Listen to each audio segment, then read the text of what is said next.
सोने की ईंट। एक बार एक संत ने अपने दोनों भक्त को बुलाया और कहा, आपको यहाँ से 50 कोस दूर जाना है।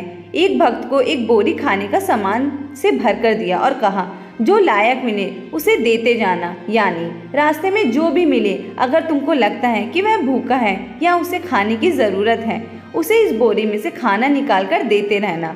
दूसरे भक्त को एक खाली बोरा दिया और उस भक्त को कहा, रास्ते में उसे जो भी अच्छी चीज़ मिले उसे उस बोरी में भर लेना और मेरे पास ले आना।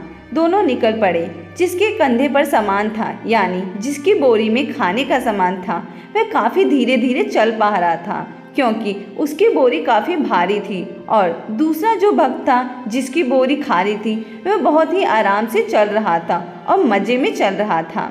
थोड़ी दूर जाने के बाद खाली बोरी वाले भक्त को एक सोने की ईंट मिली, और ईंट सोने की होने की वजह से भक्त को लगा कि ये तो बहुत ही महत्वपूर्ण चीज़ है और अच्छा सामान है। उसने उसे बोरी में डाल दिया। थोड़ी दूर और चला तो फिर उसे एक और सोने की ईंट मिली। उसने उसे भी उठा लिया और अपनी बोरी में डाल लिया। वह जैसे जैसे आगे चलता गया, उसे सोने की ईंट मिलती गई और वह बोरी में भरता चला गया।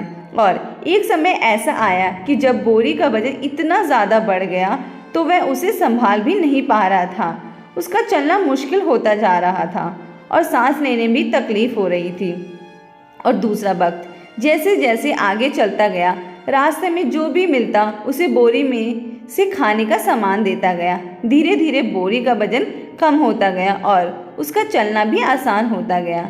जो भक्त अपनी बोरी में से निकालकर खाने का सामान बांटता गया, उसके मंजिल तक पहुंचना बहुत आसान हो गया। और दूसरा भक्त जो खाली बोरी के साथ चला था, सोने की ईंट मिलती गई जिसे बोरी में भरता गया, जिसके कारण उसका चलना मुश्किल हुआ।